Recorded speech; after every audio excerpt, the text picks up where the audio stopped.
I'd like to bring the meeting to order. With that, I would like to ask Reverend Alderman Davis if she would be so kind as to give the invocation followed by the Pledge of Allegiance.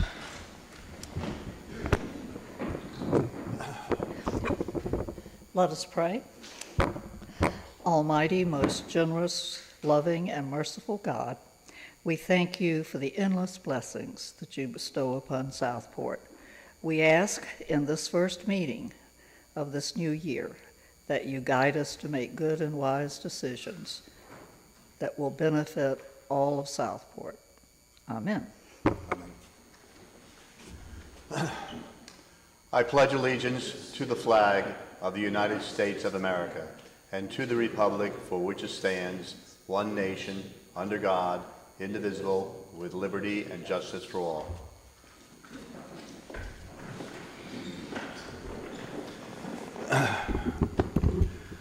I'd like to entertain a motion to have public comment. So move. The motion and a second. Any conversation? Not hearing any. All in favor say aye. Any opposed? Thank you. Mr. Clerk, we have public comment.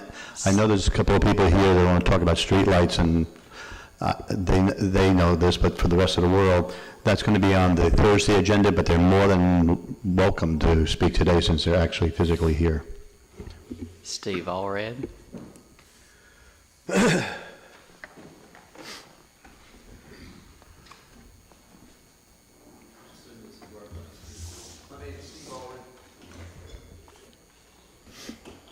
Steve Allred. I live at 408 Clarendon Avenue.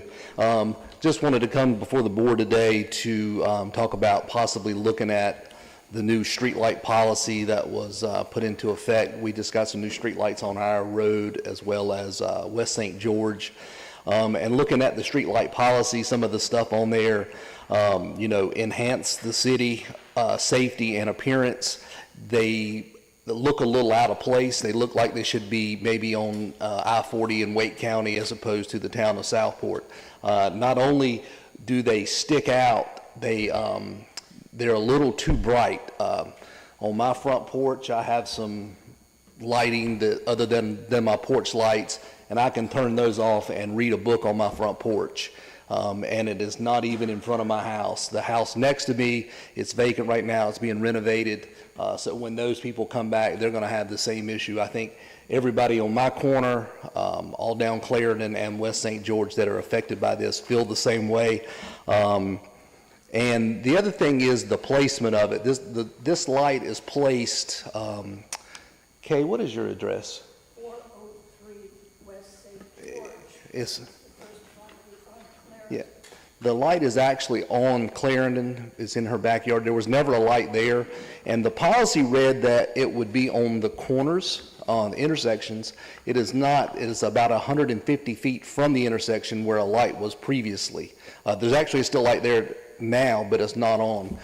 So if they put one there as well as the new one, it's going to be like daylight at nighttime.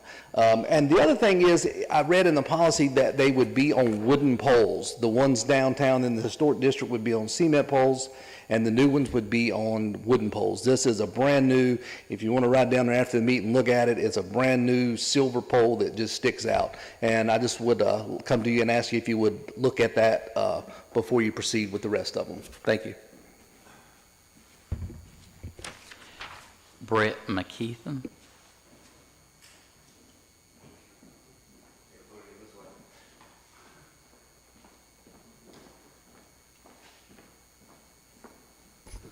All right, thank you. My name is Brett McKeithen. I live at 1006 Bussel's Turn in Southport or Smithfield Woods, and I'm here to discuss with you some issues with the potentially gated community at Cades Cove.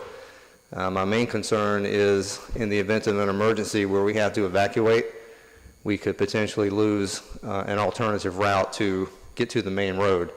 I'm sure they would do everything they can to get that gate open. They probably would. But in the event of an emergency, it's going to be chaotic, and there's no guarantee that it would be open.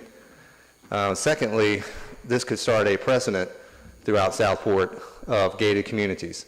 I know there are some rules with road maintenance and whether the city takes care of them or not and so forth, but parts of Southport, when they see this go up and they don't want as much traffic as they have now, they're going to get the idea that let's become a gated community also. And so, maybe there's rules that prevent that, but where there's a will, there's a way. And if you have a great lawyer, even better things might happen for you in that respect. So I'd hate to see Southport turn into a section of micro communities that are gated off. Our traffic is already very challenging, and not having many points of ingress and egress would make that much worse, in my opinion. I know why they want a gated community. I understand that. I don't cut through there. I have before, in times of heavy traffic, but from where I come from in Smithfield Woods, it's not a shortcut to go through that community to get to House Street. You're better off going to the light. But when we had the bad traffic situation earlier this year, or earlier last year, people were coming through that neighborhood. They were locked up. I couldn't get out of my own community. I had to ride my bike to San Felipe one night to get takeout because it was such a long wait just to get to the stoplight. So, this is already a big challenge. We have Osprey Landing that is being built out. That's a couple hundred homes. They're coming onto Robert Road because they were allowed not to build their own dedicated road out to 211. You have 15 or 25 homes going up on that lot that was just clear cut right behind the dialysis center.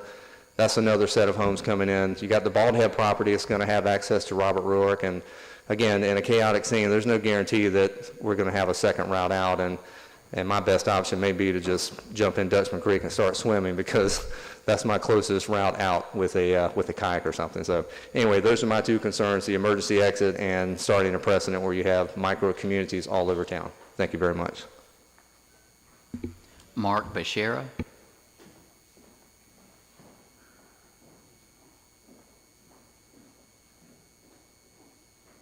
Mark Bashara.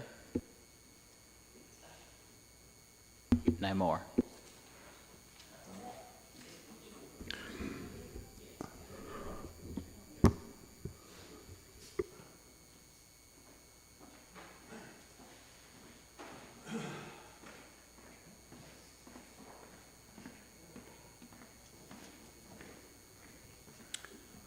Good morning.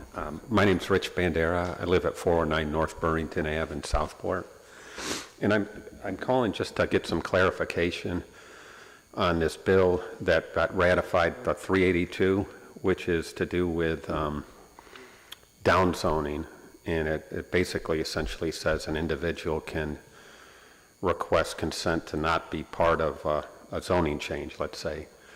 And it seems to would have very broad impacts to things, and I don't know, it's technically law. I don't know how it applies with the city yet. It's just something that's a massive change, and it would apply to a lot of different things. So it's probably not something to, expand on today, but I just like some clarification on what that means for the city, where the city stands on it.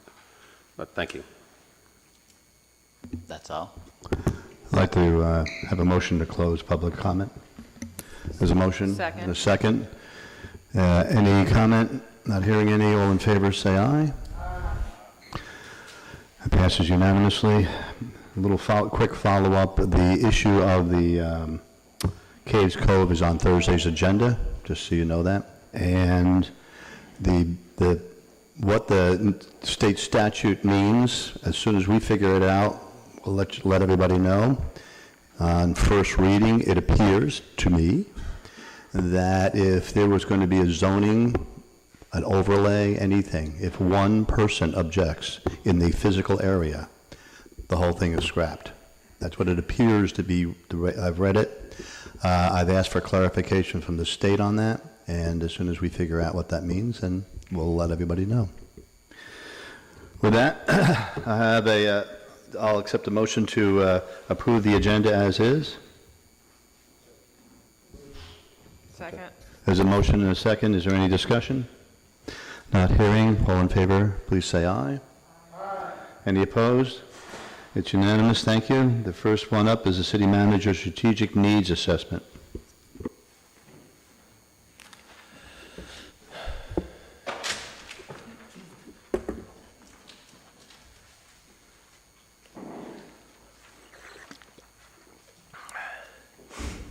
Okay, turn with me, please, to your packet.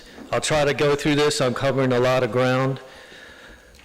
City Manager's recommended strategic needs and goals assessment. The assessment purpose. Okay, so it is important from time to time to pause, step back, and view all the many issues and projects on which we are working from a higher strategic level and take a long-term view. Day-to-day problems can be solved by our professional staff. It is progress on the long-term, big-picture issues, the future path that truly changes things, improves lives, and protects our wonderful quality of life.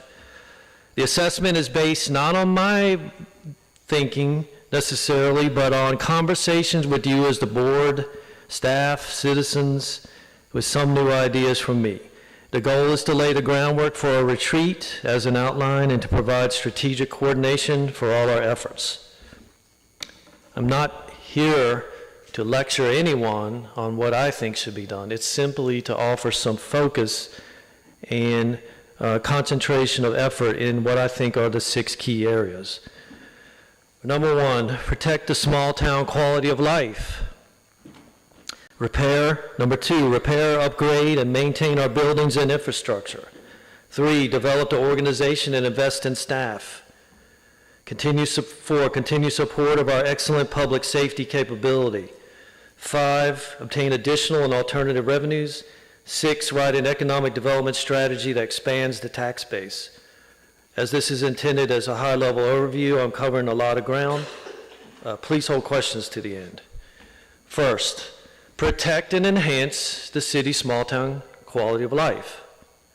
In my view, the greatest long-term impact to Southport is the continued high level of development along the Route 211 corridor and throughout the county, resulting in increased traffic and congestion in the city proper, resulting in the need for more fire, EMS, police, NCDOT, traffic, and public works services. This is the consequence of the demographic trend of baby boomers retiring to the coast and state and county zoning decisions. But we are not without options ourselves. Number 1, use the power of zoning and land use decisions along with discussions with developers that maintain open space and lower density development. 2, coordinate with the county to achieve zoning standards and development that are harmonious with city zones, codes, and traffic impacts. For example, the North House Street overlay. HB 382 affects that. We're still analyzing the impact. I'm not ready to give up the fight on that. 3, use strategic ownership and leasing to control space. The space that surrounds the city and in the city for future city needs. 4, develop a proactive traffic management plan to manage the increased traffic flow. Coordinate with DOT on the traffic routing, traffic flow management, cut-through and ferry traffic, connectivity, calming devices. Active engagement with STIP and the RPO, regional planning to mitigate the traffic, and then clarify some parking options. I read the parking consultant report, but there is going to be increased traffic, and we need to plan for it, including off-street parking, capacity for longer-term parking needs. The subject came up about where the employees will park. 5, adopt and implement the Southport 2050 Comprehensive Plan. The key elements of that are the bike and pedestrian improvements. We just approved a DOT multimodal bike and pedestrian plan grant. The historic district, connecting the greenway with the region. Traffic routing that minimizes residential impact. Develop parks and recreation opportunities. The recent success with the new kayak launch is a prime example. Thank you, Ms. Hempel. With the park maintenance plan, site-specific and guidelines for all parks. Develop recreational facilities and programs focusing on community needs, quality outdoor spaces and parks promoting health and wellness. Pursue grants and partnerships for major infrastructure improvements to meet community needs, as stated in the Parks and Recreation Master Plan. For instance, a swimming pool, recreation center, and athletic complex. Continue to pursue park connectivity. Second, maintain and upgrade city buildings and infrastructure for community safety to preserve history and plan for future needs. 1, mitigate flood impact of storms. We went through 2 major storms here. Map the stormwater system. This is done. Assess stormwater damage with CCTV, get FEMA reimbursement, and apply for larger infrastructure FEMA grants, where CCTV work is nearly done. Take that data and the stormwater map and apply for other grants such as BRIC, Golden Leaf, and there's a new legislative fund called HB 149. We'll see how that pans out with financing given all that's going on in the western part of the state. 2, rehabilitate Old City Hall to protect its historical value and repurpose for future use. The abatement work is completed. We're in discussion now about the use. Clarify permanent space for city government and police department space needs. 4, write a paving sidewalk plan to repair and aid connectivity, then go after grants, state and federal funds. Continue the annual maintenance of city buildings and parks. This came up with our other consultant about make sure we maintain parks, preventing higher long-term costs. 6, complete riverfront projects that protect properties in the city's commercial center. The shoreline stabilization project, the yacht basin dredging, and the city dock. 7, complete water sewer projects in partnership with the county, the pump station, sewer replacement, find and fix programs. These continue to impact our water sewer system even after the merger, and we can't afford to just simply watch them happen without assisting. 8, continue to maintain cemeteries professionally, respecting the dignity and historical value of their worth. 9, develop and upgrade the electric system, discussion about the second electrical point of delivery, overhead to undergrounding, utility pole replacement, the subject came up today about the lighting, electric vehicle charging stations. Third, develop the organization and invest in our staff. Establish a FEMA team. This is done. We have a team now, and we have a meeting with FEMA set up for January 22nd. Pursue FEMA training for staff, so it's not dependent on any one person, but on a process. Develop continuity of operations processes, including process flow maps and cross-training for staff depth and resiliency. Staff training for cybersecurity and the latest technological firewalls with the IT consultant. Develop organizational performance measures for service delivery and future cost share discussions. As we saw with the EMS during discussion on the franchise agreement, our fantastic response time with EMS is a real high standard, and that's a good example of what we need to look at with all of our services. Continue staff training for internal professional development and to achieve board goals. Dedicate administrative staff for focused grant coordination to work with the departments and engineers to obtain the millions of dollars that are out there that we need to pursue aggressively for all the capital projects. Stormwater is high on the list now.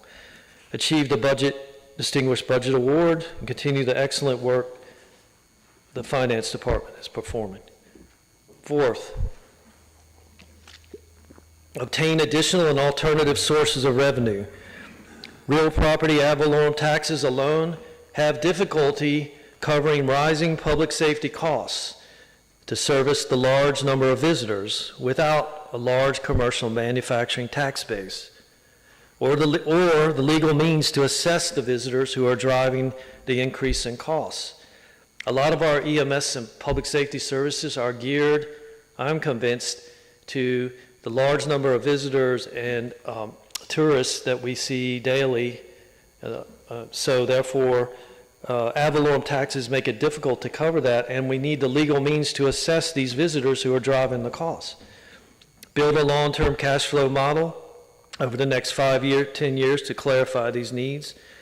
Use the model to show legislators and grantors that we need additional sources of revenue using that data to capitalize on our chief asset, visitors and tourism.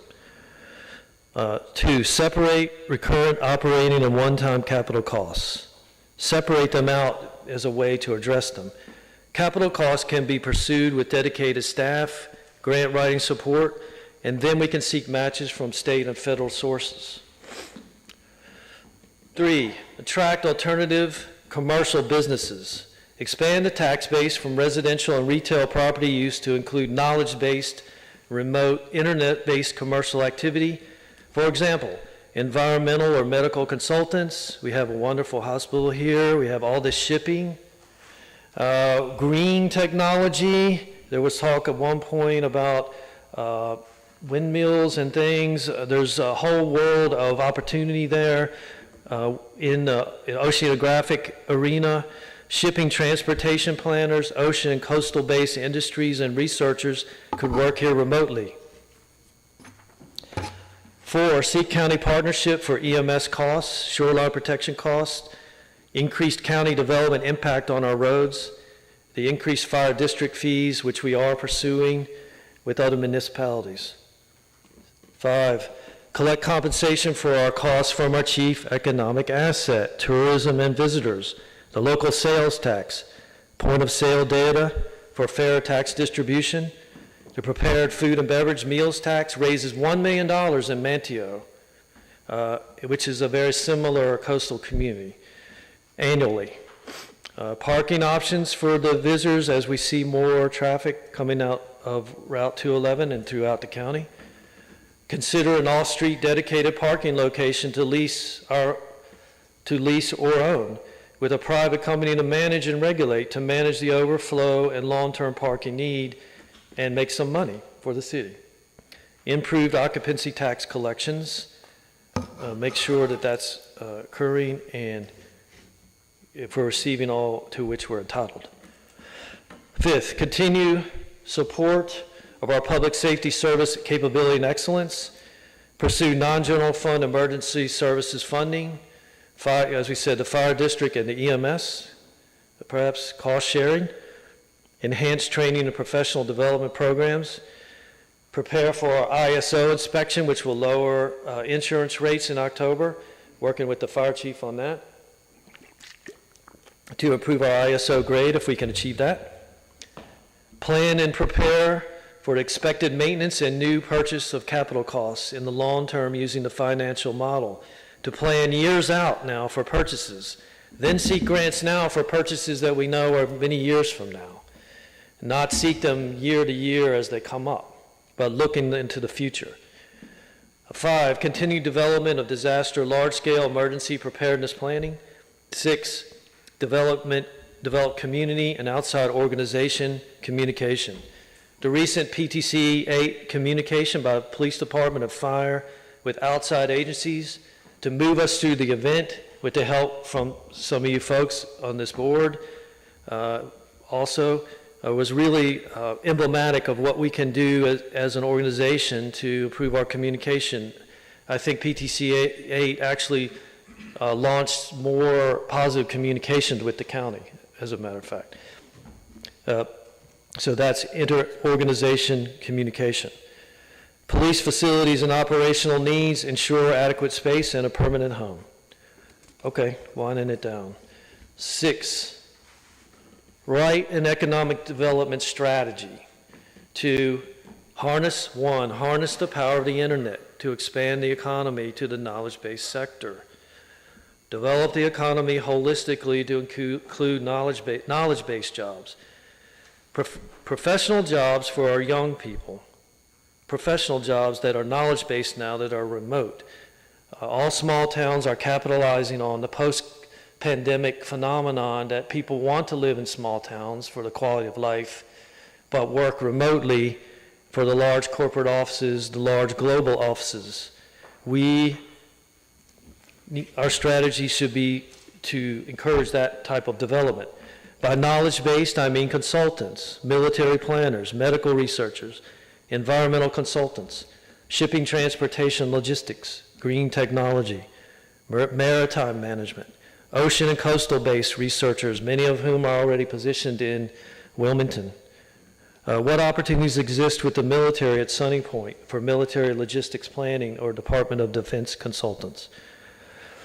2, continued support of the charming boutique shops here that make Southport Southport. We can never deny or ignore the wonderful benefit of the retail sector here that makes Southport unlike any in the world. 3, write a balanced marketing strategy that emphasizes sustainable tourism, highlighting Southport's charm without overwhelming the community. 4, in the development strategy, economic development strategy, we have to find a way for housing for young people. The city, as are all coastal cities, is facing gentrification, pricing out young families.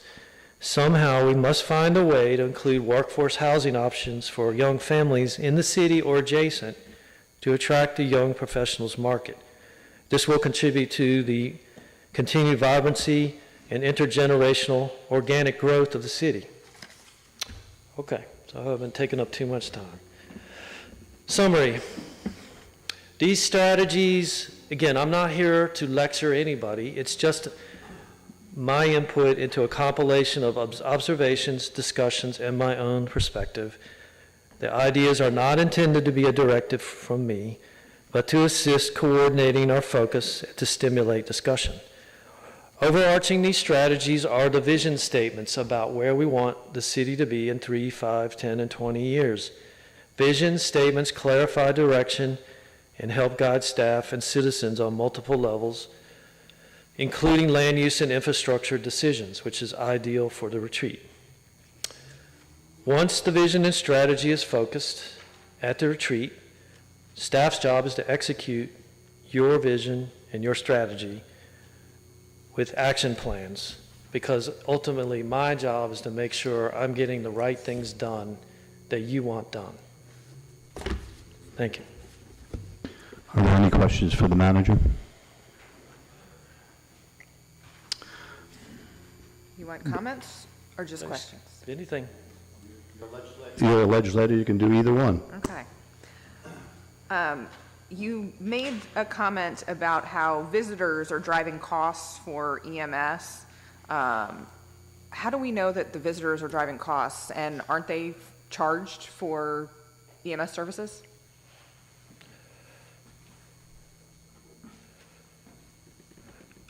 I'm compiling data, for instance, trip data from NCDOT, and I'm talking to the police chief about exactly that, but I've had these discussions about if there were no visitors and it was just 3,500 citizens, would we still need the same level of police, fire, and EMS? The number of trips and visitors, the number of calls for service, I'm trying to get that data, a breakdown of that data, whether it's visitors or locals, but I am working with DOT to find that data and see how many folks are coming in. That's more of an educated guess, I would say. Okay, so we don't know for sure it's the tourists driving the cost for that, because I happen to know that some of the larger accidents that we've had are locals who are the ones that are having the accidents. Right. I'm going to dig down into that data. Okay. Working remotely as part of our goals, I think is a great thing to think through. Until we have fiber in place throughout the area, fiber optic internet, it's a moot point, because even when I'm trying to have calls with other areas, I'm constantly cut off, I'm constantly frozen, and quite frankly, it makes me look like I don't know what I'm doing. So until we have the internet capacity to support that, we're not going to see those companies try and move into this area. The other thing that I think that is important with that, people working remotely while they're living here might contribute as far as purchasing, going out to eat, that kind of thing, but those companies don't contribute to our tax base for those, if it's just a singular person working remotely. So when we're looking at that as a goal, We really have to consider getting a whole company to move to this area rather than just having a singular person working in their home office in order to affect the tax base. And then the occupancy tax, making sure we're collecting that. We paid $10,000 for some software that I happen to know went into effect last year already. I haven't heard anything about that since we purchased that. So I would love to hear what's going on with that. I know that there are several properties that were operating illegally that are now shut down. So I'd be interested to see not only the revenue collected from that, but also the loss that we're seeing because people who were contributing to that occupancy tax, although they weren't allowed to do it, they were still contributing through Airbnb because Airbnb doesn't earmark which properties those funds are coming from. I'd like to see those Airbnb properties or short-term rental properties that have since been shut down, what kind of loss we've seen because of that. Alderman Spencer. So I want to congratulate you. I think you did a great job here. If nothing else, you were singing my songs, so I appreciate that you have at least heard some things. The solutions are not easy, and fighting over those right now is not really important. But within a block of here, we have an internet company. They sell guitar strings and beyond. You can't go to that door. Actually, I asked the guy if he would sell me some strings, and he said, yes, you can order them online, and I'll leave them outside for you. But you don't go in and out of that facility. The only people that come to that facility is the UPS truck. We only have one traveler to that business. So I agree with what you're talking about. We do need to be intent with what we need. Fiber optics, a great example. We want these things, we're intent. We want fiber optics. We start soliciting to get those things because we want this kind of product or we want these kind of workers. So it's being intent with what we want and pursuing those directions. DOT traffic plan. Good ears, very good, very good. That we've got to manage how we route our traffic when they come in. Once 211 is open, we're going to see something way beyond what we've ever seen. So if we don't get ahead of the curve and plan our traffic patterns and sort of control some of our traffic, we're going to be in trouble long term. So that was great. Connectivity, low white, connecting all the parks together is important. But there's another element to connecting the parks that people need to understand. There are different parking areas around that park that could be developed so that you don't have just one parking location for that park. People could park at low white and go downtown, cutting through the park and things of that nature.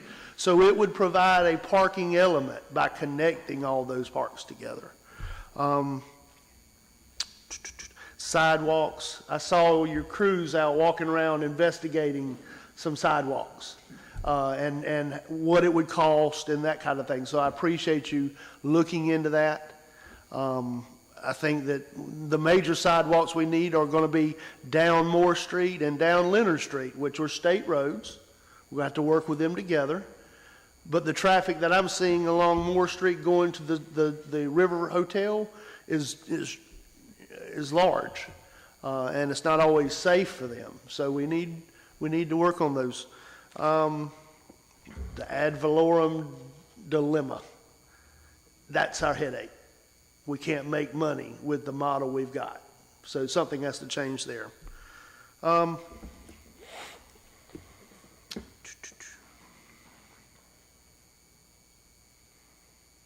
appreciate the input. You did a good job.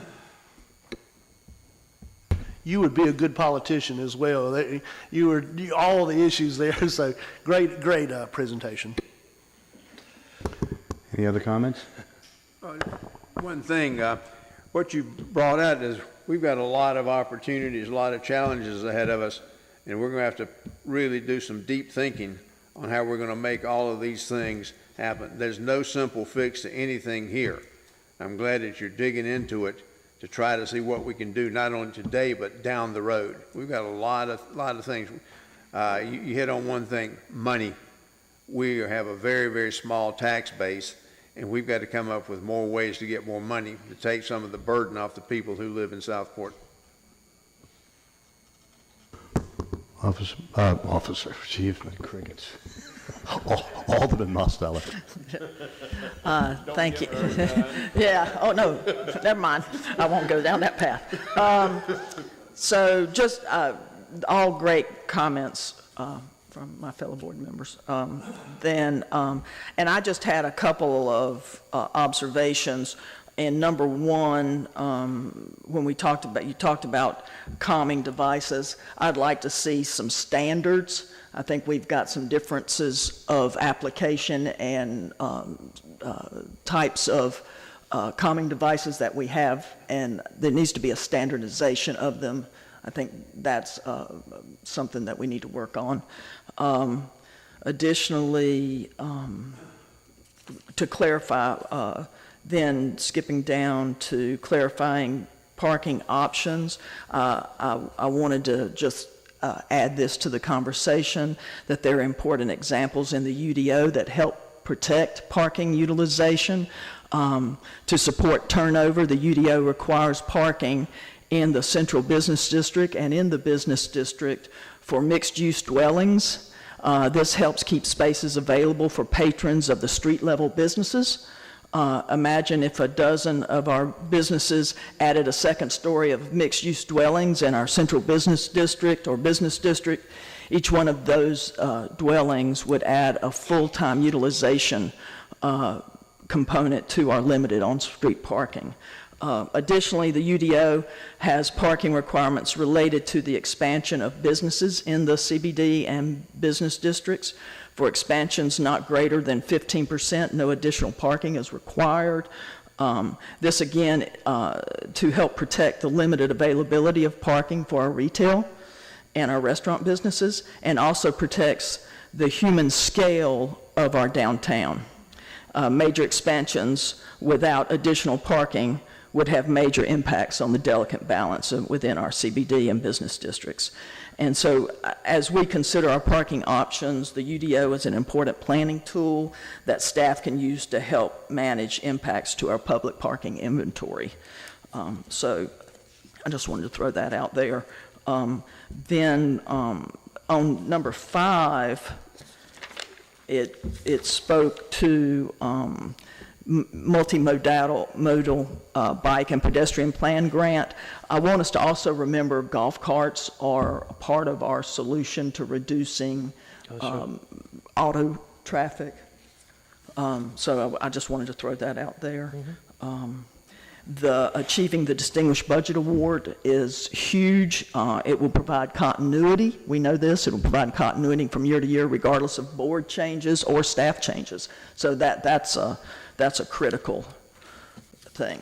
And I think most of my fellow board members mentioned the rest of what I had to share. So thank you. Alderman Davis. Okay. For the public in attendance and perhaps watching from home, I'd like to say, to be reality-based here, this board, for as long as I have been active, I've been a member of the board, and for 3 years before that, I am aware that we have an annual retreat where we list our priorities, our hopes and dreams, and then we look at reality. So none of the information in this is new. These are things, for the most part, that we really wish we could attain for Southport. Reality is money, and the harsh reality is that some of the things that we most want and that we see a solution for, such as the served meals and beverage sales tax, we can't do because the legislature will not let us. I believe, am I correct, that the latest news from them is no, No apparently? taxes. That's what no new taxes. Don't come to me with them. So that would be one of the most obvious things. When I And say that's not me talking, okay? What? It's not that Rich Alt is saying no new taxes. It's just the legislators have said no new taxes. Yes. And we have also run into the reality of our desire to provide workforce affordable housing runs up against the reality of A, we don't have much land left to be developed, and B, the most powerful lobby in this state is the builders and developers, and they don't make money off of affordable and workforce housing. So we've hashed this out many times. We can't do that in this city, and the county does not appear to be very interested. I mean, you know, Southport stops at Walgreens, and everything beyond that is county, with the exception of River Mist and the shopping center where anchored by Lowe's Foods. So I was very frustrated reading this. It's a wish list. Dear Santa, we'd love to have all this. We're not getting it. And I am very, very concerned that there seems to be a lack of understanding that we are so limited in what we can achieve. Limited by the state, limited by money. It's not that we don't want to, we just can't do it. So in our retreat, I trust, and I know this board well enough to know that we will function on a reality-based assessment. Anyone else? I just had one other thing. If you could also, it may be for budget or whatever, but give us an analysis. You know, we changed how we're doing IT consultant. You may not be aware of that last year.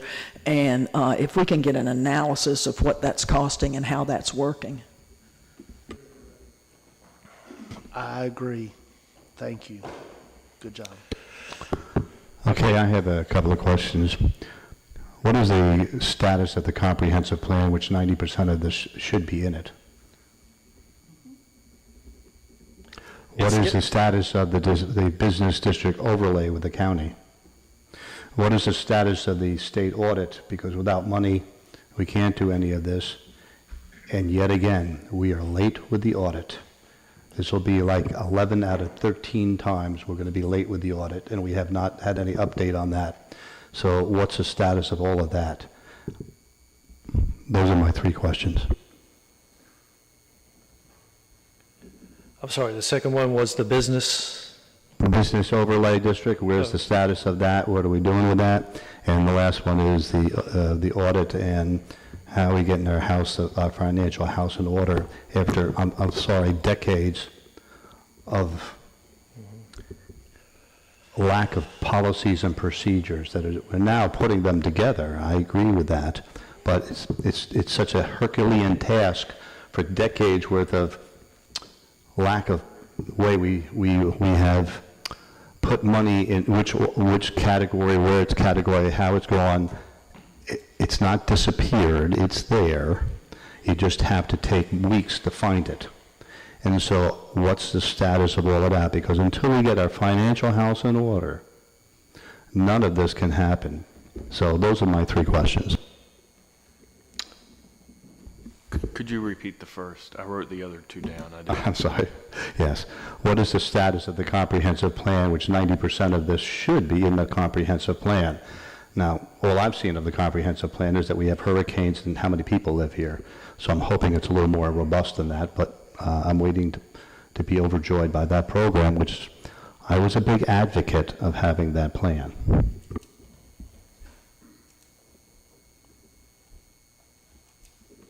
Okay, so there's the comp plan's going to be finalized this spring. We're in the stage where it's gone to the planning board, it's coming to you. In fact, the planning director requested individual meetings with each of you.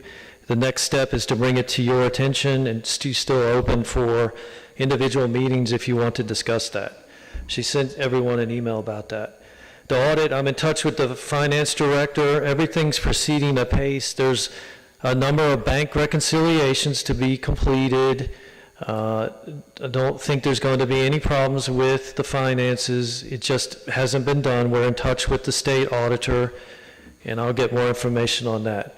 The overlay district, are you referencing the North Howe overlay district? Yes, sir. Okay.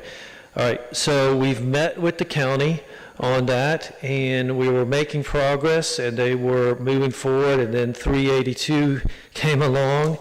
And so right now we're reassessing if there's a way to maneuver with the overlay district, recognizing what 382 requirements are. I'm not ready, as I said, ready to just concede on that, but we were making progress with the county planning department. They were agreeable to that, and then things have been, impacted by 382. But I'm just not ready to say that that's going to stop, because we had favorable response from the county planning department. So reference to 382, there could be some movement on that at the state legislature level this year that we've talked about in the past, in which they may amend that section to make it not as draconian as it is currently. So we could wait until October to see if they do that, or we could move forward with the plan in hopes that they do it. So if they do it, we can move forward. Because every month that we go by, all of that land that's on Howe Street, we would think is in the city and is not in the city, is going to have documents laid down. And once they lay those documents down with the county, we're going to be, that's going to be the program, because they've got it in before the bill has changed. So I think we need to figure out how we're going to work with the county. Now, if the county says we don't want to do this because we don't want this bill to be changed, and that's what if that is what the commissioners say, we need to know that, because as we move forward with the legislators to encourage them to change it, which they have indicated they are willing to do, we have to figure out what that strategy is, and the session starts in 2 weeks. So we probably need to put that on a faster track.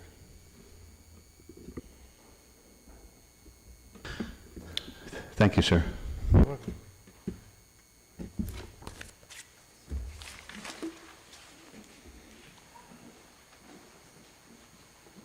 The next is Tom Z. and the street opening ordinance.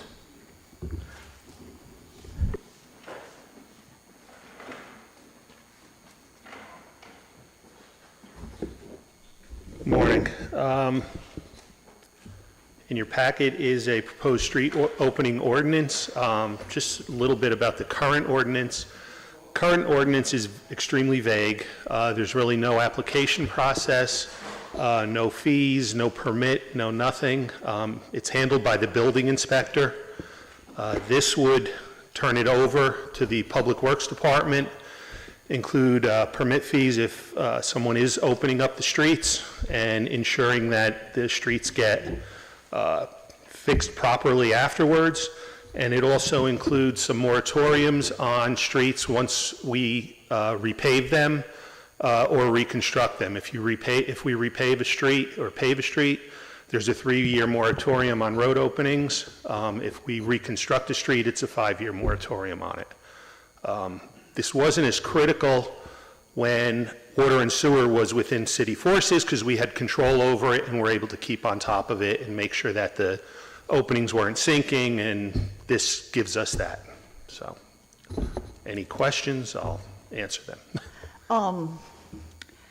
So if the county wants to dig up streets for Yes. water sewer purposes, Does this apply to them, and do they have to abide by it? Yes. Okay. What's the difference between repaving and reconstructing this? Paving is when you just put 1.5 to 2-inch layer on top. Reconstructing is when you dig the whole street up, you put a stone base in, an asphalt base course, and a top course. Any other questions? Are there fees associated with opening when it wasn't permitted during a moratorium or any of that? There's penalties involved if you open without the permit. There are some exceptions to doing under the moratorium. If it's an emergency situation, you can do it, but you have to then infrared the street so you don't have a seam and a patch.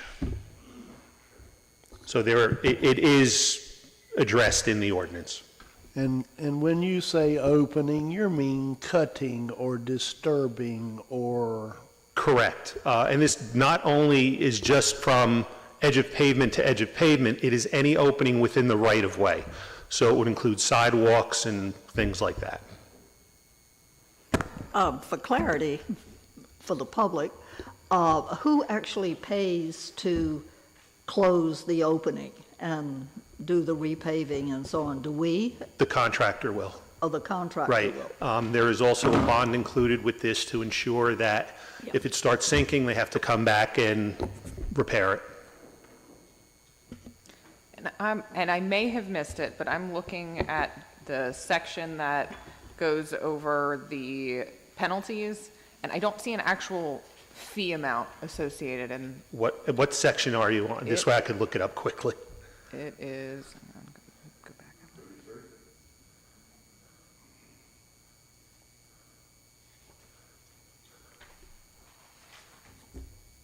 33 has day 1 to 3, $250 per day. Day 4 to 7, $500 per day. Okay, I was looking at a different section. It's- No, that's perfect. That's exactly what I was looking for. The per day, is that days that the street's open? Yes. Beyond the expiration date of the permit. I'm sorry, so to follow up on Rebecca's question. So look at that number C, it says day 8 through 10 is a $750 fine. So from day 1 through 7, are these assessed at the lower fees or? Yes, day 1 to 3 would be $250 a day, $750. What I'm saying is, assuming they don't come back and do it, and it's now day 12. Right. Do we go back retroactively to day 1 for the higher fee, or did they get the lower fee, the lower fee, the lower fee, and Lower eventually- fee, lower fee, lower fee. And then eventually the higher Next step, fee. next step, next step, next step. Okay, thank you. Tom, is there a time limit in which they have to get it done? Now, we can find them, but is there anything that says, hey, you got to do it by now, or what's our recourse if they don't do it? Well, one of the other things within this ordinance that isn't there now is that everything has to be opened at the end of the day. You can't keep the street closed overnight. And the trench has to be either plated overnight or filled up.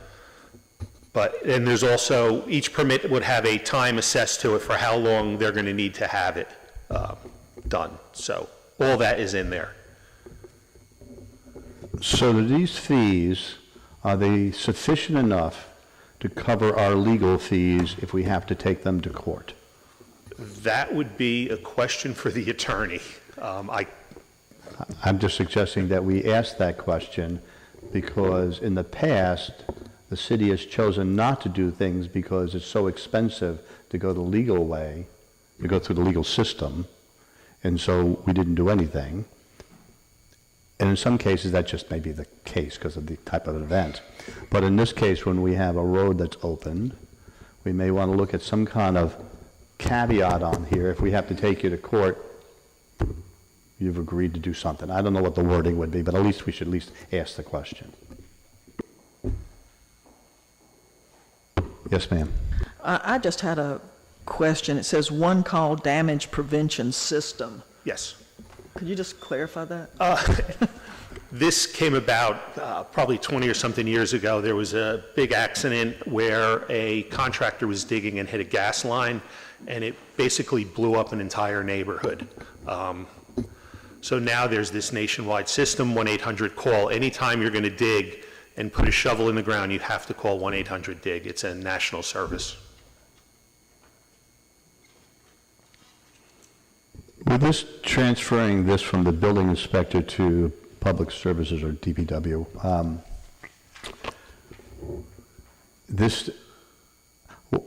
could you refresh my memory? There's a new development underway. There's a road system involved in it. Who's in charge of looking at that road currently today? Is that the building inspector or is that Mr. Stanley's group?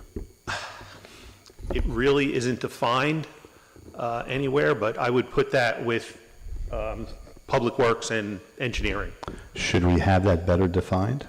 That would not be part of this. No, I understand that, but yes. But it came to my mind that I've heard Mr. Stanley talk before on that topic, but then I never realized that under this rule, it fell to the building inspector. So my question was, is the building inspector under our current rules the one who's looking at a new development being put in and whether the roads meet or whatever that is? That really doesn't come under the building department's purview. No, I'm not saying it should be. Right. I'm just asking, is that where we are? What is going on right now is the development that is going in is being looked at by Public Services and myself. Is that codified somewhere? I don't know. Mr. Manager, could you look into that to make sure that the right people are looking at it who are best suited for that? Thank you.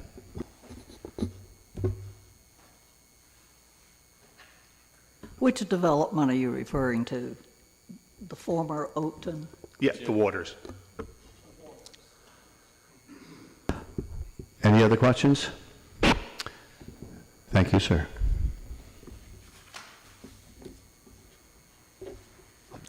So, number 3, look at this. Tom Z.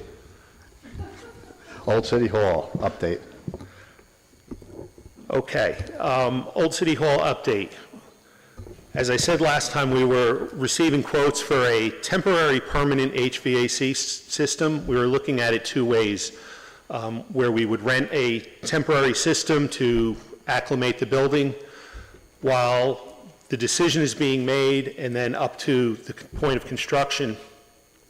The approximate cost for that was going to be about $8,000 a month, a minimum $96,000 for 1 year. It was probably going to extend at least 18 months out.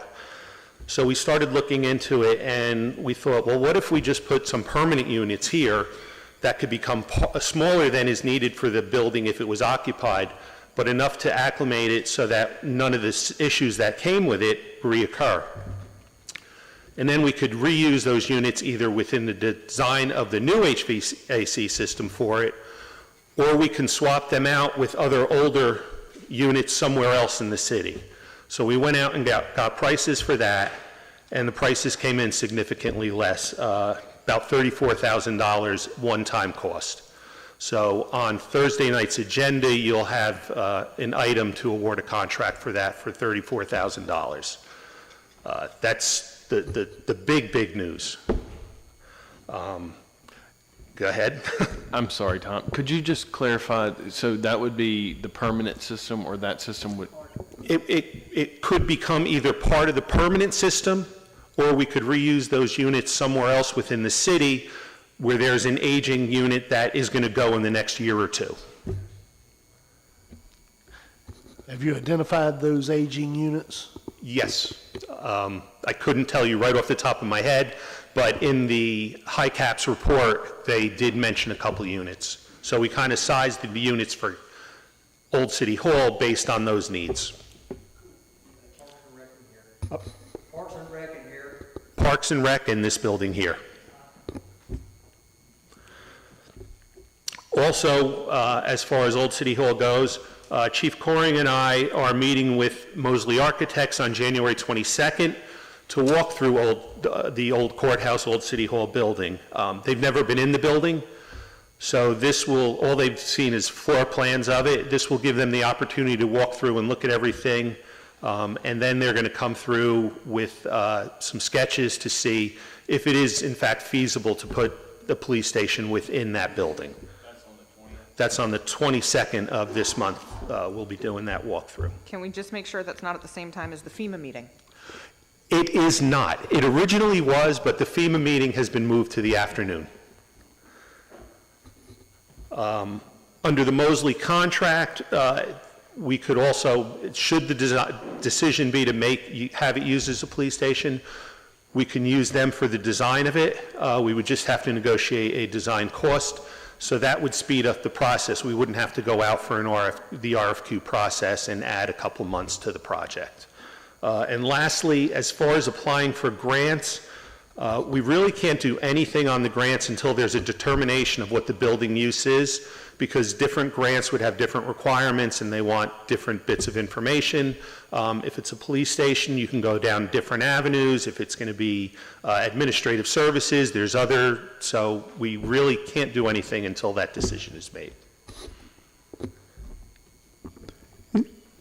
So you're having a meeting on the 22nd, and you may not be able to answer this question, but did Mosley give you any idea how long their turnaround would be to say this could fit or not fit? Are we talking eventually going to the the February meeting to make a decision on what's going to happen, or we should be looking for the March meeting? I'm going to look to the chief, who has actually been in contact with Mosley. Did they give a turnaround time, like when they could get something back to us?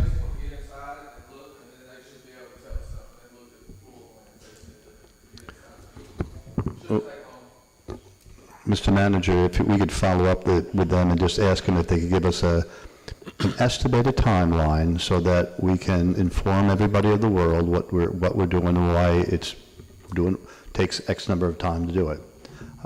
I have no skill set whatsoever to say what the timeline should be. Just we should know what something should be. And one thing I want to add, the reason Mosley has not been in the building is because nobody was allowed in the building due to the environmental concerns that we just debated. So it's not like they never came out to look at it. Nobody has been able to get into there until just recently. I know that well. But I want to make that clear to everybody that we're not just sitting on them. Did I understand you to say we are still under contract with Mosley? Yes. Okay. And is this also going to focus on the upstairs? Because I think we have some very specific design desires. Yes. Yes, that's part of the walkthrough, to show them the size of the upstairs room, to see if it is compatible with the needs of a public meeting space, in addition to the training space that the police require. Could I request then that Cheyenne be part of that? Because, if we're Sure. using the upstairs as a permanent board meeting place, then all of the audio visuals are going to be very important. Yes. Any other questions? Go ahead, Frank. Tom, I congratulate you. You actually said something that makes me feel good. You talked about possibly saving some money on something. We never hear that. We never hear that. I'm a taxpayer here, so I'm saving myself money. Good job. Any other questions? Thank you, sir. Appreciate it. And number 4 is the shoreline stabilization access. Thank you.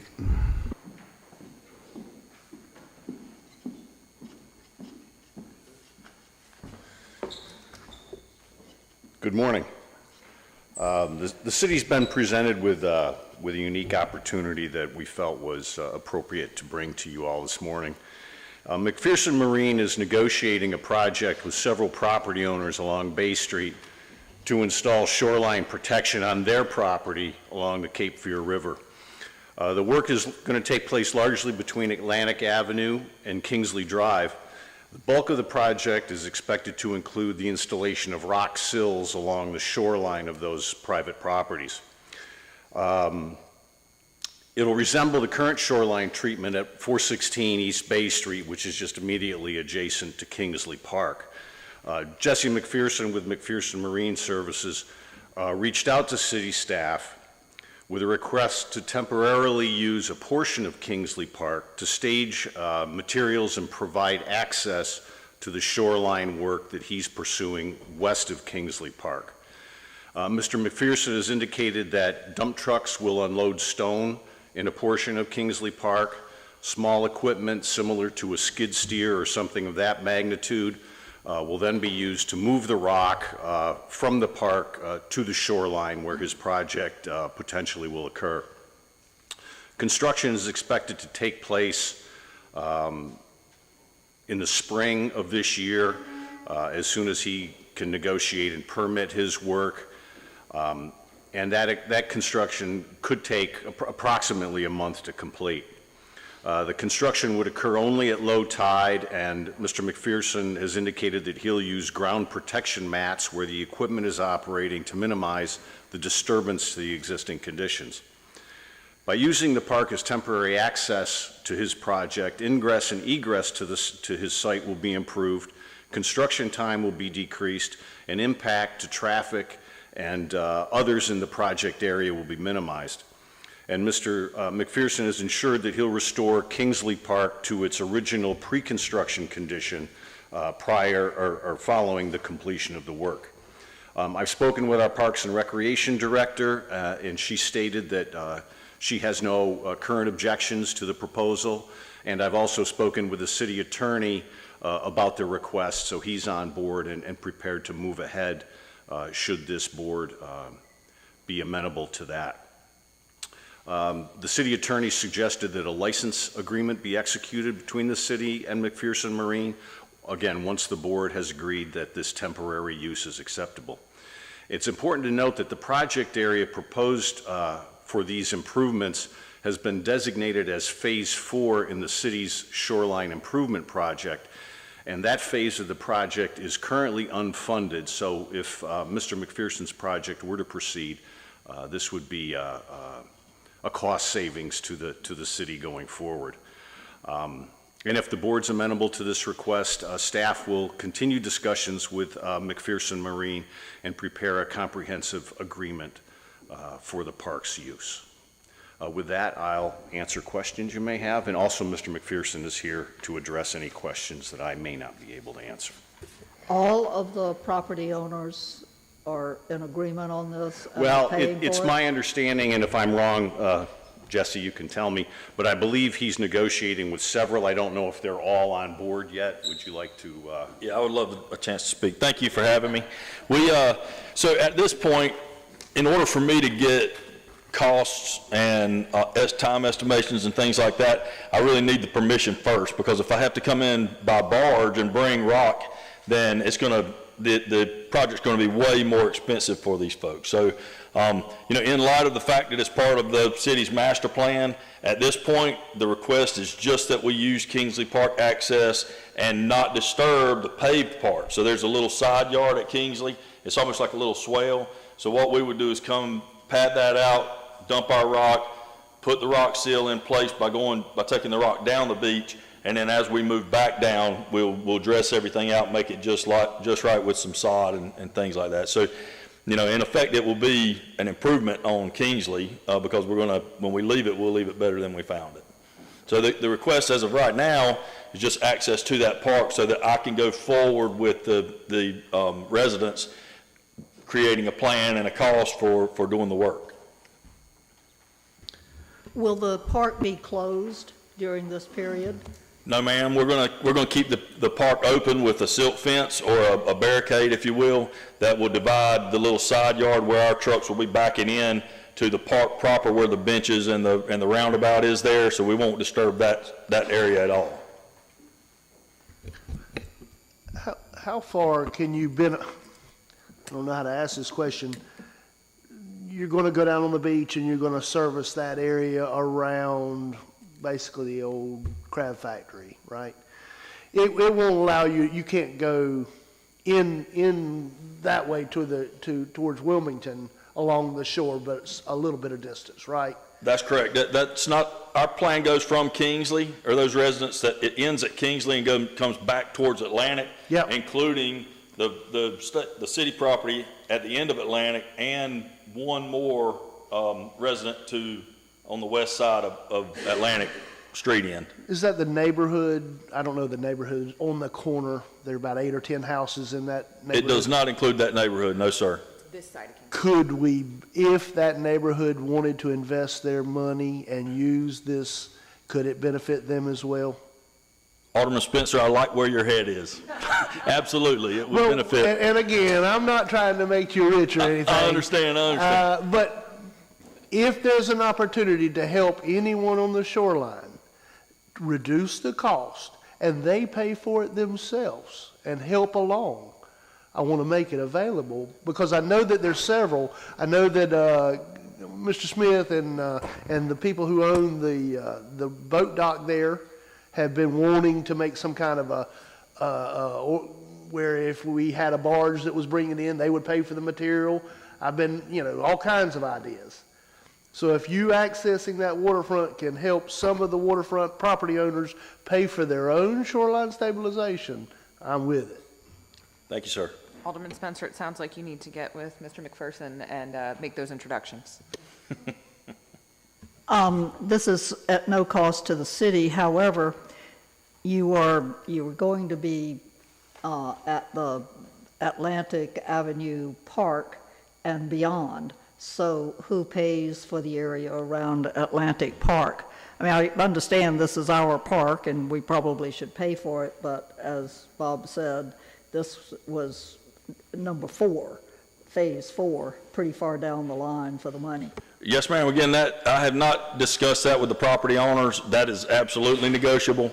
I can certainly bring that up to them, or in the interest of fairness, we would probably just have Southport pay their prorated share. So what the idea is to come up with a total cost and divide each property into the footage, linear footage of the property, and then divide the total cost by that linear footage. So that would be, and in Southport's case, I think you've got a 50-foot easement there or something. One of the things I wanted to remind us is that the Pocket Park is a CAMA access, correct? And so as such, citizens utilize that beach there tidally to access to Waterfront Park, and it's part of our connectivity. So in the near term, this will build up sand and help with that, but I want to recognize that we accepted a CAMA access grant, and that's what that is there. So in long term, we would want to have a solution that allowed some of that sand or something to remain. Would that be possible, do you think? Yes, ma'am. I think it would absolutely be possible. I think the only change, long-term change we would see to the Pocket Park there would be the establishment of coastal grasses. Okay, and that's a huge CAMA concern, and they want us to promote those grasses as much as we can, and that's why the living shoreline even came about. So the stabilization of Southport, that access may be limited in the long term just by nature of the fact that there's protected grasses there. But if we don't establish those grasses, then the erosion is just going to be a nightmare on the park. Yeah. But we can come up with solutions that could probably give us both. Absolutely, Bob. Yeah, raised platform, view, observations, anything like that. Yes, ma'am. Could you give Bob and I have already had this conversation. Could you give a quick overview of what you're planning to do and what it does? In other words, the wall, the sand, the whole little quick thing on that. Certainly, Mayor. Thank you. So a living shoreline, or a sill, in effect, is small and medium-sized rip-rap rock, like granite rocks, okay? So what we do is we go 30 feet out from mean high tide, and we stack those rocks up with about a 10-foot base, and it'll be about a 2.5-foot breakwater, if you will. So as a wave approaches the shoreline, it hits the rocks first and tumbles upon the rocks, dumping the sand behind the rocks. And then, in effect, the sand is not whisked away by the current, inbound and outbound currents, so it establishes more sand on the beach. Then that sand on the beach then in turn promotes grasses. And the grasses, of course, have a root system, which then gets established, and it would take catastrophic events to destroy them. We see at Kingsley Park. Thank you, sir. Thank you. Any other questions? One comment. I think we've worked well with McPherson Marine with other projects in the city. I think that we have seen the quality of workmanship, and they always say what they're going to do, and I appreciate that. So I'm ready to make a motion. Go right ahead, ma'am. I move that we approve granting McPherson Marine access to the private shoreline protection project through Kingsley Park based on successful negotiations of the terms of the agreement between McPherson Marine and the city, and authorize the city manager to execute the agreement. There's a motion and a second. Is there any discussion? No. Just a timeline, maybe, about how long would a project like this, do you think? It's just about a month. The permitting is going to take longer than that. We're hoping to start moving on it if we can get everybody on the same page in the spring, but everybody here knows how that is. So we're going to do our best to get it done as soon as we can. Any other comment? All in favor say aye and raise your hand. Any opposed? That's unanimous. Thank you very much, gentlemen. Appreciate it. Thank you. So Cheyenne, if you stand up, do we go off the air? No, we'll stay on. Okay, thanks. Number 5, especially Southport license plate.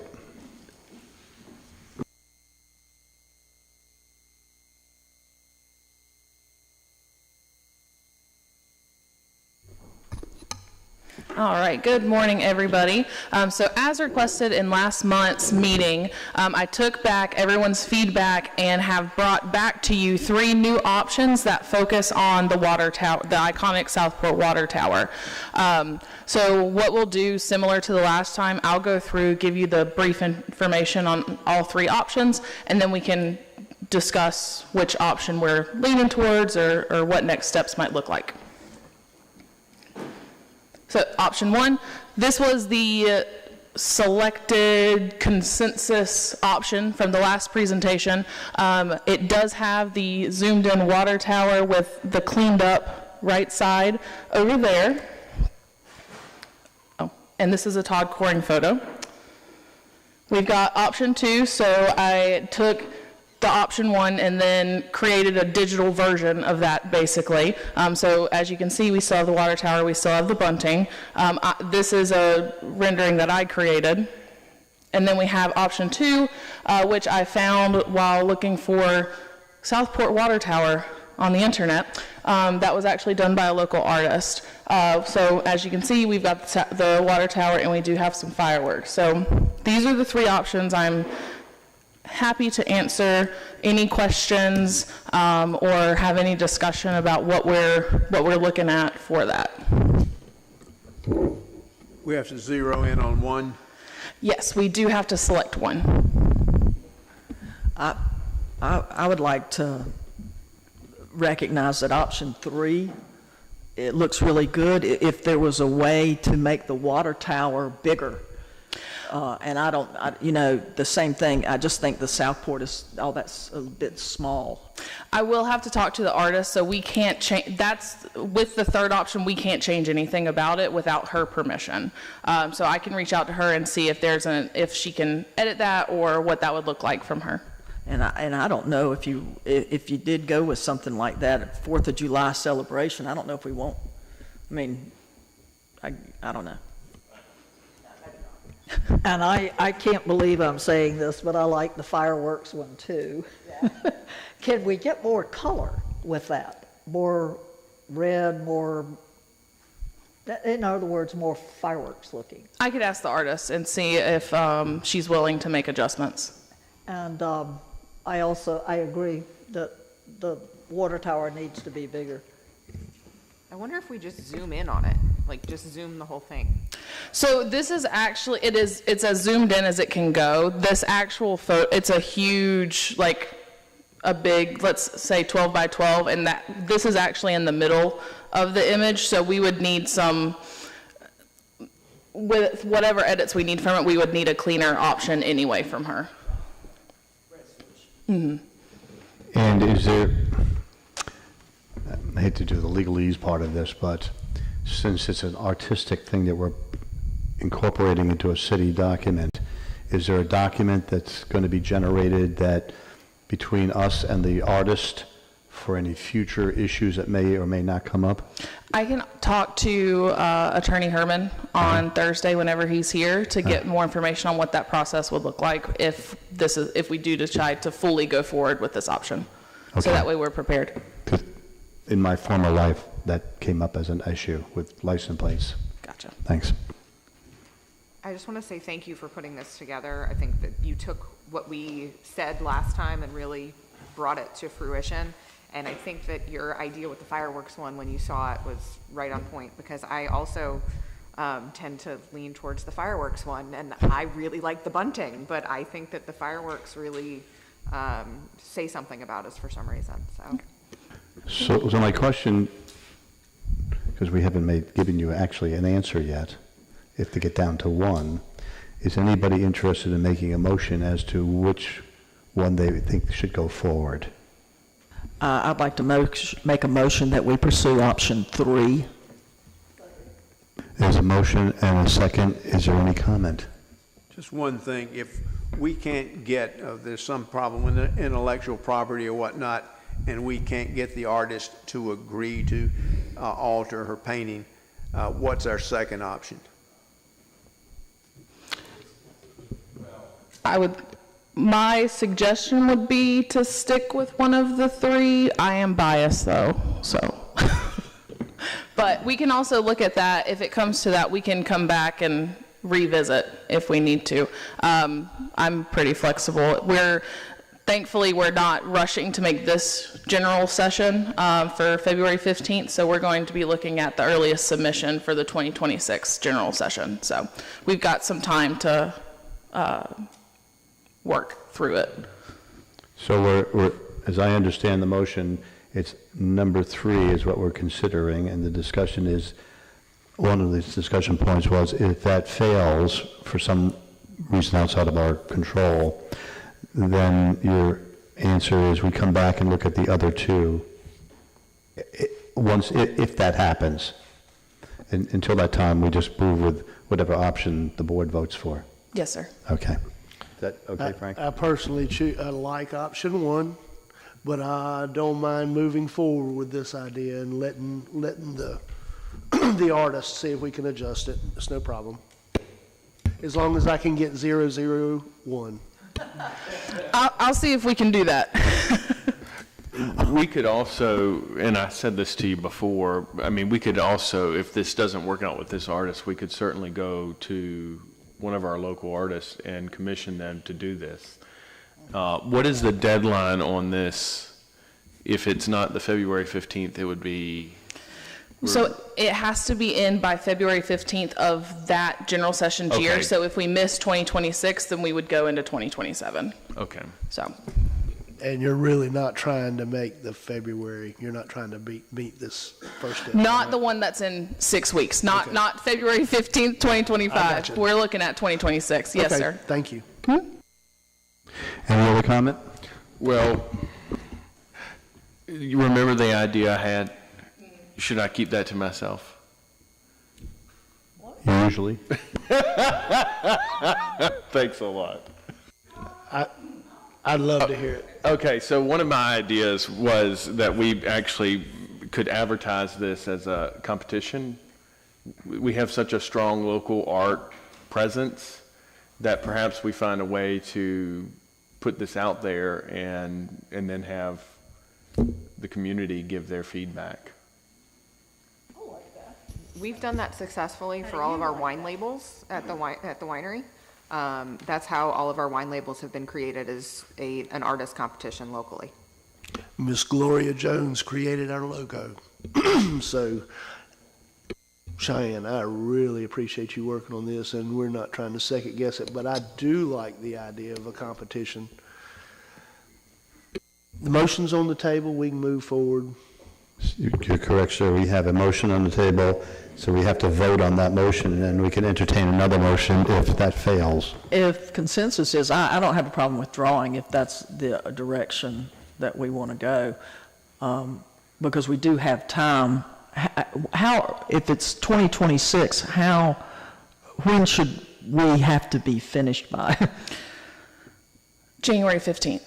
That Okay. would give me enough time to make sure that we have all of the registration, make sure everything is organized properly and ready to be sent off to the General Assembly. We've got the backing of our legislators, all of that information. So at the absolute latest, January 15th, but by the end of the year. January 15th of 2026. 2026, yes. Yes, sorry, 2026. So to take this a step further, this could be an event associated with the 4th of July festival.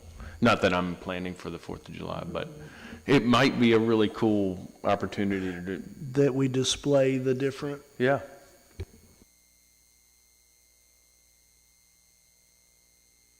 So Alderman Mosteller, are you officially withdrawing the motion? I'm at peace with withdrawing that motion. Okay.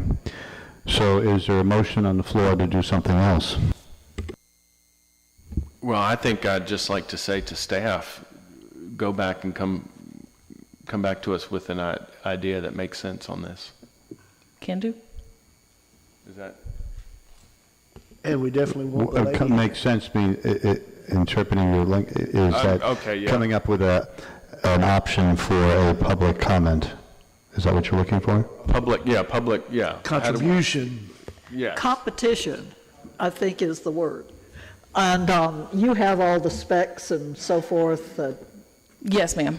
people would be able to get all that online and all that. Yes, I'm not sure how I'll set it up yet, but I'll get it set up so that way it'll have all of that, the necessary information, so people are submitting correctly.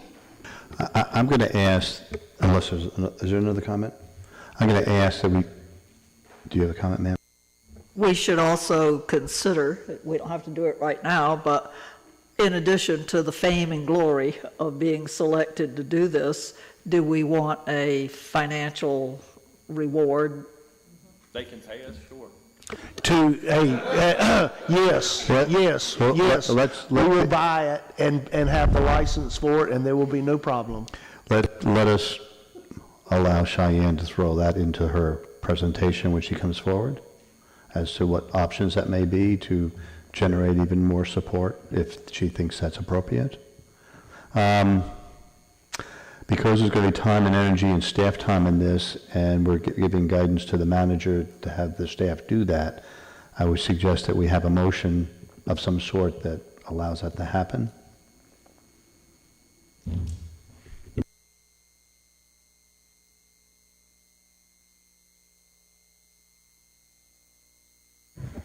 I move that staff develop and present to us at a future meeting, very soon, a plan for having a competition for the design of a Southport license plate. Second. There's a motion and a second. Is there any further discussion? Not hearing any. All in favor say aye. Any opposed? It's unanimous. Thank you, ma'am. Appreciate Absolutely, it. thank you.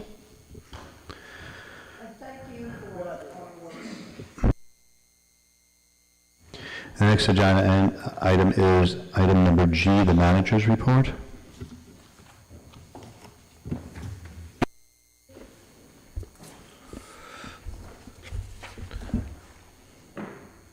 Number 1, new sidewalk between East Owens and Dosher Hospital. Construction scheduled for September. I did get back in touch with them about your concern to protect the live oaks. They're aware of that and planning to do that. Retreats. Staff finalizing preparations for the retreat, January 13 to 15, facilitated by excuse me, a UNC School of Government professional. Now, the goal of the retreat is to gauge in high-level vision and strategies to guide staff over the coming years. It's really not to be a budget meeting. The budget meetings will begin right shortly thereafter, but give everyone a chance to talk about what the goals should be in the upcoming year and going forward. 3, preserve at Fisher Landing sidewalk. We've been in touch with them to make something happen there. The developer has crews prepared to install the sidewalks this month. Staff meeting with FEMA officials. With the stormwater CCTV work nearly complete, staff will meet with FEMA January 22nd to discuss using this data, as I discussed earlier, for our FEMA reimbursement and to apply for a larger stormwater mitigation grant, $2.6 million, for stormwater improvements.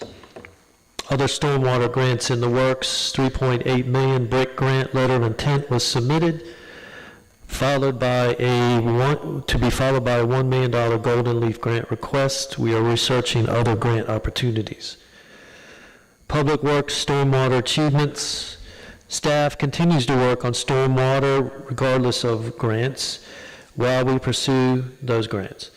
Crews added a catch box and tied into the existing storm drain on West St. George Street. 40 feet of storm drain pipe were installed across West St. George Street, and 2 catch boxes with gates were installed to alleviate flooding near the intersection of Clarendon Avenue. There's a stormwater project underway this month. Flooding mitigation at West 11th and Lord Street intersection. 400 feet of storm drain pipe will be installed down North Lord Street to West 11th. 5 catch boxes with grates will be installed, 2 near the fire department and 3 at West 11th Street intersection. Also reported by Public Works, the Parks and Recreation and City Gym roofs are replaced. That concludes my report. I have a question. And just back to the new sidewalk at Dozier and Owens, just making sure it's one thing to say that they're planning on, but to follow up for specificity of what that planning is. It's just so it doesn't fall through the cracks. I'd like Because to it'll actually have see to a be diagram. easement. Yeah, it'll have to be some kind of, probably an easement involved, I'm guessing, to do more of a serpentine sidewalk. Yes, ma'am. I made the request during the holidays. The designer was out during the holidays, but I'll get a specific plan on that. Awesome. Okay. When you say sidewalks, when you come to an intersection, are they going to do crosswalks? Because we don't have an official crosswalk until we get to West Street in terms of a designated crosswalk on any of our intersections. All up and down House Street, there's not a dedicated crosswalk, sound, any of that along that corridor on any intersection. And you're referring primarily to the perpendicular streets that intersect House Street. Owen, 8th, every street. There are no crosswalks on these intersections. We're building sidewalks to promote traffic, but when they get to the intersection, we're really not handling that. And I'm leading into another conversation one day that they might, there might need to be some closure of those roads so that there could be complete sidewalks one day. And that goes back to what Stuart was talking about with controlling traffic and traffic flow. But I'll save that for another day.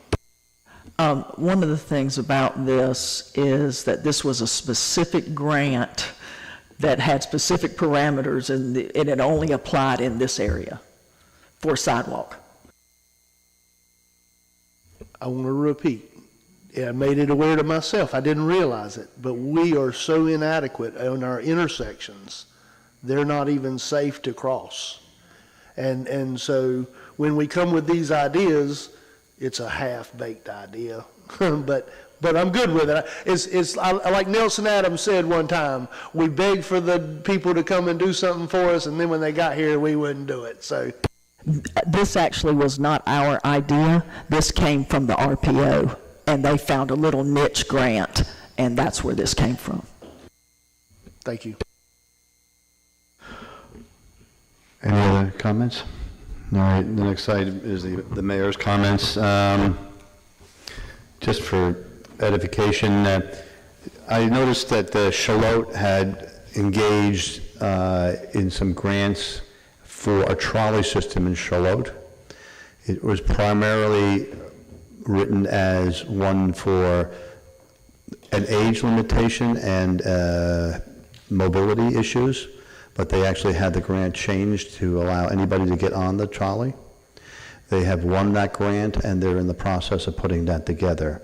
There's a cost-sharing aspect of it. And some of you may know, I was less informed on this because I just was, that there is a Brunswick Transportation System 501c3, which works with the county. In this particular case, they actually apply for the grant and work on it on our behalf because we would have to pay for it, but they kind of help you work through it as they did with Charlotte. On January 10th, there's going to be a meeting with the RPO, which has endorsed the idea of looking at it, and the city and the transit system people to have a discussion about what that might look like, and we'll bring stuff back to you on that. Everything, of course, has a dollar amount, and we have to look at the dollar amount. And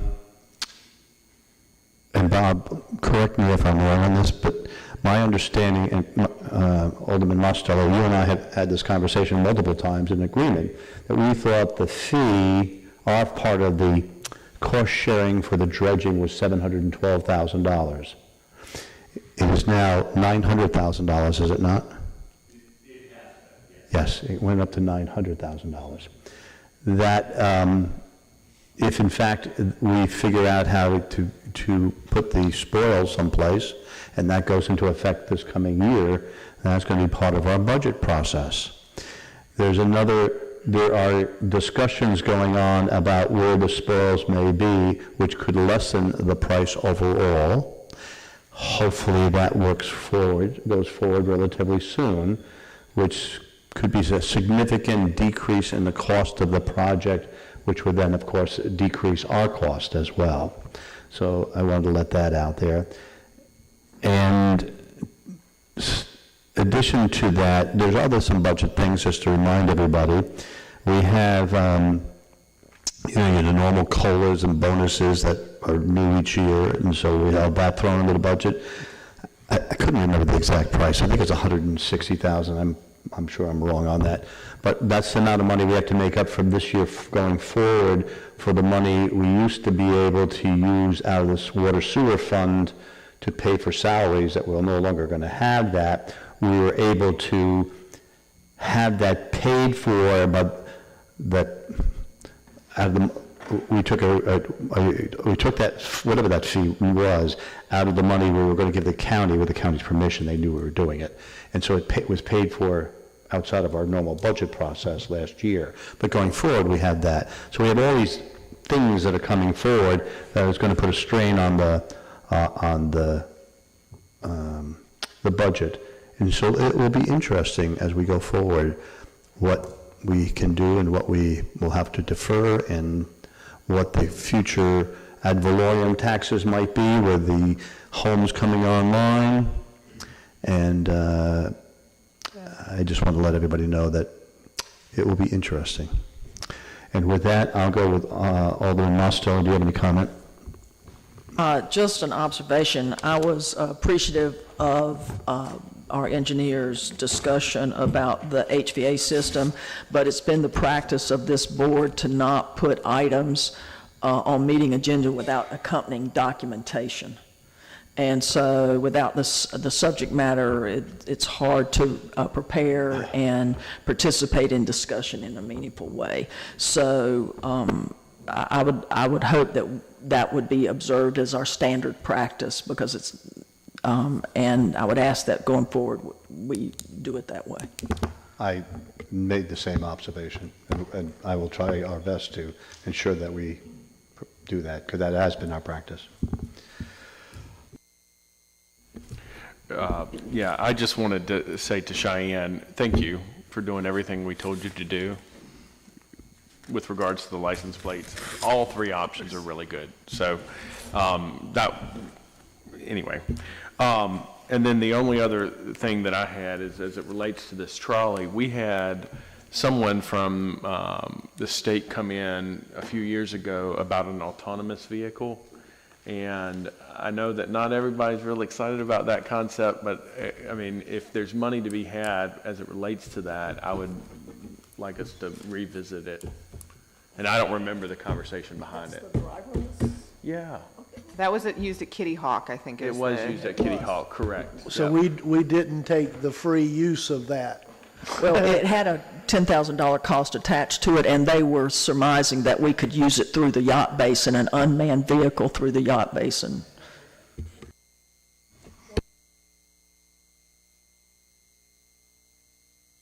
Because nobody walks in the roadway there. Alderman Davis. Yeah, I've got a couple of things.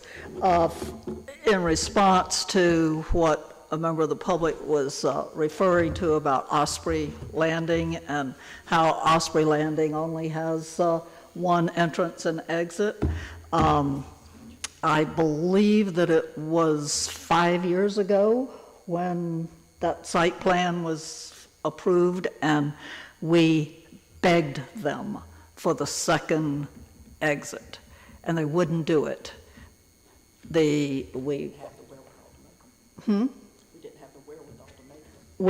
Yes, we were still operating under the old version of the UDO and the old rules for PUD, and although they had implied earlier on that they would use a public access, which we were going to let them have, at the last minute, they told us, nope, it's going to cost us too much, and we're not going to do it. And so that led to some changes, but it was too late for there. In response to what Alderman Spencer was saying about the crosswalks, I agree, we need them, but I hope that the public remembers that House Street is a state road, and right there where the sidewalks are going to begin is an intersection with another state road, which is 9th Street. And then we have Leonard, West-West, Moore. All of those are the major intersections with Howe, and we can't paint those crosswalks. We can't put in street lights. I mean, we can't put in traffic signals or anything on a state road. This is something that we are crippled by in some ways. So while we would like those, I don't think we've got the opportunity to have them. And finally, I just have a concern about a 3-day retreat where we talk about things very similar to what the city manager presented earlier. We can dream and desire and have wishes and visions for Southport, but I am troubled by the fact that we are not going to be even looking at the financial aspects of that. This has been a problem for the city for many years. We want to do something, and we tell the public, we want to do this, and we're trying to get it done, but we don't have any funding attached. You know, these are unfunded ideas and goals. So I would like to request that we have the finance director there to help us grapple with the difference between our goals and reality. And finally, streetlights. You know, we had an ad hoc streetlight committee, and the members of that committee were Alderman Mosteller, Alderman Carroll, and myself. I recommend that you ask us to reconvene and look at the streetlight policy and come back with other ideas. We were somewhat limited by what Brunswick Electric had to offer, and also, sadly, the cost. So, would you guys be willing to meet again? At this stage of the meeting, we can think about it, but let's bring this up as an agenda item on Thursday so you can actually vote on it, because we're kind of past that part of the meeting already. You don't have to have a vote to ask a committee to reconvene, an existing committee to reconvene. You're correct. Say that again. It was hard for me to get those words out. You're correct. Mark the If you would be so kind as to come back on Thursday and give us an idea of what that might look like so we can move forward, so we're not wasting 4 days here. Okay? Sure. Is that it, ma'am? Yeah. Thank you. Alderman Kelly? The prepared food tax is something this board has spoken about at length. I would like to see us look at putting that on the ballot for November potentially as a referendum. And if we can get the Southport public on board for that, perhaps then we can go to our legislators and they would be open to presenting that at the legislature. Can I ask you to make that I'm going to ask the clerk a question. Is it too late to add that to the agenda for Thursday, or do we just make it a motion on Thursday, like when we're sitting in the meeting? Either way, you can do it either way. I mean, it's really not a motion necessarily needed. It's just to get people involved in it in the community to tell them what we want to do. But if you want to have a vote on it for that purpose, then certainly at either meeting would be fine. Well, I don't want to speak for Alderman Kelly. I'm assuming what you would like us to do is to move forward with having a referendum. So that would take a vote to go do that. I would. I think I'd be interested in having staff come back and tell us what's involved with that and what that process looks like. That's a much easier task to do. And Mr. Manager, I see you writing that down, sir. Thank you. Is that it? Is that it? That's all I've got today. Alderman Spencer. I think I'm late to the party, but I'm really liking the new seat covers. So I encourage everyone to come to the meetings. It's not as terrible as it used to be. We have beautiful seat covers and a survival meeting. And thanks for everyone that does. So I was at a New Year's Eve party with my dear friend who spoke today, one of my closest childhood friends that lives in Smithfield Woods. Multiple people concerned about Cage Trail and that closing. And I will tell you that even amongst my closest friends, I am conflicted as to what I think is right to do. On one side, the more we let people ride our roads and wear us out, the more expensive it is. So I'm envious of St. James. I know that, I'm surprised I say that, but they control their destiny. And I'm starting to see that. But then your closest of friends say, Mark, if you shut it down as an emergency, what are we going to do? I know that Smithfield Woods is not in the city. I understand the dynamic that we've gone through. But we're in it together, whether we're in the city or not.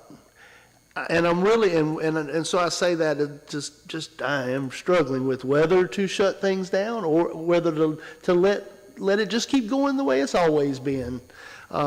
So I do want to look into, there are two roads on that road going into Smithfield Woods, Barrister and Fairley Street. I haven't looked at the maps intently, but I want to make sure that if we're doing something, these new subdivisions that are coming in, those were intended to connect. And I want to see if whatever Indigo or Waterway or whatever that is, are there going to be more connections made to Smithfield Woods? People keep saying Indigo is going to spill out on Smithfield Woods. Where? Okay? Sound like Stewart. So I think part of your concern may be addressed on Thursday, because I am under understanding that in the public, probably in the public comments section, they're going to address the gate when it can be open. You'll have the opportunity to quiz them. If there's an emergency, how does that work?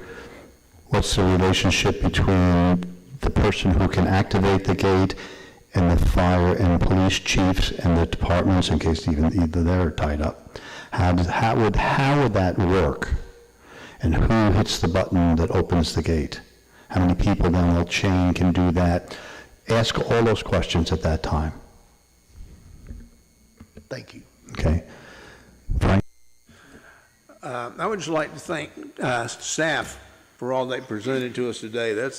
We've got some daunting things there. A lot of work's gone into that. Certainly appreciate all that you've done. Also, the seats covers, I don't know how to describe them. Blessing, thank heavens, something, but those are deeply appreciated. Is that it, sir? I want to circle back for a second and thank Tom Stanley, Thomas Lee, and Bob. They have, in the past week and a half or so, put together a package to go forward on a number of big projects that'll be rolling out to all of you. It is very special for me to see all the stuff coming together now. I appreciate it all. And with that, I'll entertain a motion to go into closed session for the purposes of, under North Carolina General Statute 143-318.11, for negotiations concerning a real property, and to consider a personnel issue as well. There's a motion and a second. Is there any discussion? Not hearing any. All in favor say aye. Aye. Any opposed? We're in closed session. Thank you.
Motion to come out of closed session. Second.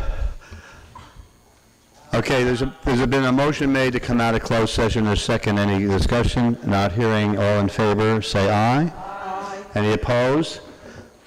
We're out of closed session. I'll entertain a motion to adjourn. There's a motion and a second. Is there any discussion? Not hearing any. All in favor, say aye. Any opposed? It's unanimous. Thank you very much.